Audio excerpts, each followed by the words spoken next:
It's time for today's travel and cruise industry news. With the latest from travel and cruises around the world, here's your host, Chillie Falls. Good morning and welcome to a special edition, unscheduled episode of Travel and Cruise Industry News Podcast.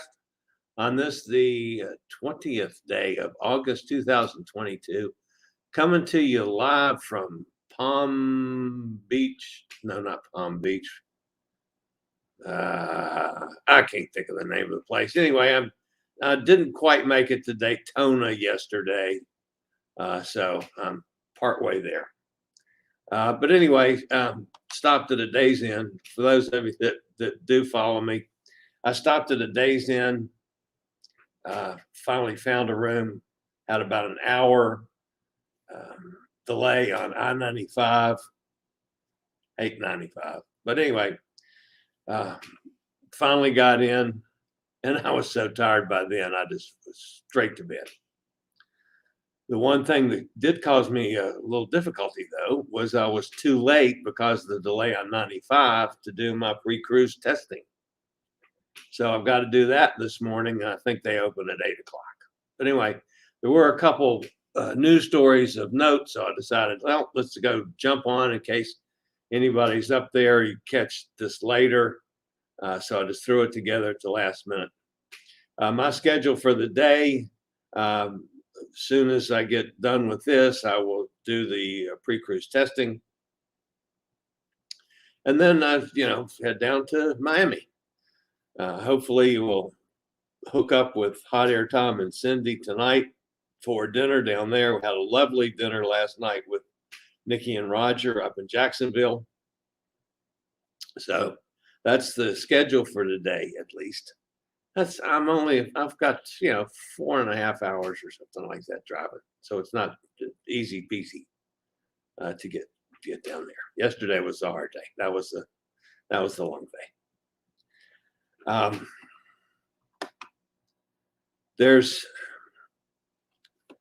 Today, folks, is National Bacon Lovers Day. Not Bacon Day, but Bacon Lovers Day. So if you're a bacon lover, we honor you today. So happy National Bacon Lovers Day. And I suppose you need to get some bacon. The headlines today, of course, is Bermuda easing requirements for visitors. Of course, that's after Hot Air Tom was there. I'm just teasing. Also today, Norwegian Breakaway rescues. And the Queen Mary 2 kennels. That was an interesting piece on the kennels on Queen Mary 2. If you're listening via the podcast, as always, welcome aboard. You can always access the podcast via my blog, which is accessadventure.net, or wherever you get your podcasts from, iHeartRadio, Podchaser, Pandora, Stitcher, TuneIn, Amazon Music, Apple Podcasts, Google Podcasts. Just search for Travel and Cruise Industry News, and up pops the Fat Travel Guy. I'm going to be posting pictures and clips on the cruises that I go on. We also have posted pictures and clips of on a regular basis from some of Chillie's families on their cruises, folks that are out there at sea that watch us. So you can always check in the description of the podcast for a link. It'll take you to the video feed in case you want to jump over and take a look at them. You can always go back to finish up on the podcast. So, but at least, I finally got 8 hours of sleep. It took me 3 days to get it, but I got 8 hours. That was good. All right, I'll be back with today's news right after a break from one of our network sponsors.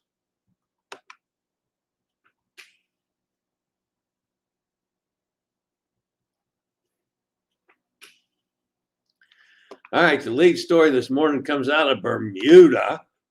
I've been wondering why recently the Bermuda disappeared from everybody saying that, that was one of the places that the rules didn't apply. Well, starting tomorrow, starting Monday, unvaccinated travelers will be able to visit Bermuda again as the island is easing the entry requirements. The local health minister revealed a series of adjustments that will make it easier for tourists to come to this beautiful island. While it's good news for cruisers, neither Royal Caribbean Carnival nor Norwegian have reacted so far by changing their website. However, the cruise lines are expected to follow the protocol set out by the Bermuda government, especially since they align closely with what the cruise industry has been recently implementing. All right, so here's what it is. Starting on August the 22nd, all visitors will be able to visit the island again, although visitors are still bound to testing requirements. Previously, unvaccinated visitors 12 and over were required to apply for a medical exemption from vaccination to enter Bermuda at least 10 days before arrival to the island. The new protocols include that unvaccinated cruise passengers require a COVID test taken no more than 2 days before departing the port. Depending on the time it takes to travel to Bermuda, they may need to test again before disembarking in Bermuda. This is familiar territory for the cruise lines, as Bermuda already requires additional testings for vaccinated travelers when they journey to Bermuda if they're staying longer than 4 days. Unvaccinated visitors must have valid travel health insurance to enter Bermuda and upload proof of travel health insurance to their travel authorization application for approval. The announcement from the government and the newly announced protocols align closely with how the cruise lines operate, although the cruise companies have not yet announced changes to their protocols. Currently, they're just saying that unvaccinated guests will not be allowed to disembark. So that has clearly changed. Carnival Cruise Line sails to Bermuda with the Legend out of Baltimore and Carnival Magic from New York City. Royal Caribbean operates 6-night Bermuda cruises with Enchantment of the Seas out of Baltimore. And from Boston, Norwegian Pearl operates 7-night Bermuda cruises. From New York City, Norwegian Joy sails 9-night Bermuda cruises. Besides Bermuda, these longer cruises also call in Norfolk, Port Canaveral, Great Stirrup Key, and of course, King's Wharf in Bermuda. So Bermuda eases things up quite a bit. All right. Another rescue, and folks, I have trouble calling these rescues. Yeah, they saved the people from drowning. And this was another clear case of those. But you know what happens to these people? They get turned over to the Coast Guard. The Coast Guard sends them right back to Cuba. We're not doing them any favors. We're saving their lives. Yeah, I admit that. But they wouldn't want to be back in Cuba, or they wouldn't have left to start with. But anyway, we call them rescues. On the last day of a 5-night sailing, Norwegian Breakaway assisted and ultimately rescued approximately 20 refugees from a small overloaded craft in considerable distress. Breakaway was enjoying a sea day en route from Cozumel back to the ship's home port of Miami when the small boat was spotted adrift about 30 miles west of Cuba. The cruise ship captain, Andreas Karlstrom, assessed the situation and determined that the refugees cannot remain in the small boat, which appeared to be overloaded with 20 to 30 individuals crowded into an inadequate space. Observers reported that the refugees appeared to be bailing out the boat, so it was taken on water. One of the Breakaway's lifeboat was dispatched to the refugees' boat to transfer everyone to the cruise ship. The entire transfer took about 3.5 hours, moving cautiously to ensure safety for both the refugees as well as the assisting crew members. And again, the Coast Guard was notified. They pick them up, take them right back to Cuba and drop them off. So this isn't a way for the Cuban folks to get to the United States. Not going to happen. All right, finally this morning, this was a really interesting piece, I thought, from Sherry Laskin, who's known as Cruise Maven. Her account is, her website is cruisemaven.com. She does a lot more than cruises, but anyway. Every dog has its day, and on board Queen Mary 2, there's a bunch of lucky dogs, 22 to be exact. That's the new number of dogs or cats that can book passage for a transatlantic cruise aboard Cunard's Queen Mary 2. The ship was sent for refurbishment last summer. Increasing the size of the entire kennel facility was a top priority. Cunard has a long history of dogs and their owners crossing the unpredictable North Atlantic aboard its ships, thus adding 10 more kennels from the original 12, so they now have 22 spaces. But it's more than just dropping off your dog or cat on day one and returning to claim the pet at the end of the cruise. Months before your voyage, there's an official stack of paperwork that needs to be completed and documented. Since there is no longer a quarantine period for a pet to enter England, there's no rabies in England and they want it to stay that way. The hoops to jump through are pretty tedious. However, once that's completed and approved, once on board, you and your dog become instant celebrities for a week.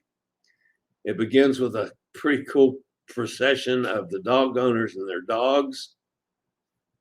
The dogs get priority boarding and quickly walk past all the other passengers waiting to board.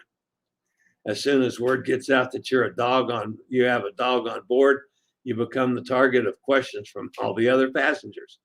Dinner table mates want to know. Then finally on debarkation day, you're paraded off the ship in front of everybody else again with priority debarkation. It's really an interesting story. And that's just touching the surface. There's a bunch of pictures of the kennels themselves, of the parades. There's a clip. So down in the description for the podcast will be a link if you want to hop over and check it out. Really a good piece from Sherry and for Cruise Maven. So she said it wasn't very expensive. You know, it's like $800 to $1,000 for your dog. I suppose compared to what, we pay for passage on the boat, that's not bad because they're literally treated like a passenger. So, all right, I'm going to jump over and see if anybody did hop in today. Carol's with me. Hi, Carol. Good to see you today. Wasn't counting on a whole lot of people here. Nobody knew I was going to do this. I didn't even send notices out beforehand. This was just one of those last minute things. So anyway, that's going to wrap it up for today. Got to do my pre-cruise testing a day late, but that's okay. And I get that done this morning and then head down to Miami to see Hot Air Tom and Sydney. Tomorrow we get on Norwegian Sky. So I'll see you from there, I promise you. All right, that's it for today. This is the old fat travel guy. As always, stay safe, stay healthy. Think about cruising one day soon. We'll all get together on the high seas. Have a fantastic day. I'll see you from the Norwegian Sky tomorrow. I regularly post videos on all facets of the travel and cruise industry. So if you like to keep up with the latest in cruise ships, ports of call, cruises themselves, Chillie chats, and travel and cruise industry news, just hit the little subscribe button in the lower right-hand corner, hit the bell notification so you'll be notified when a new video is up or we go live.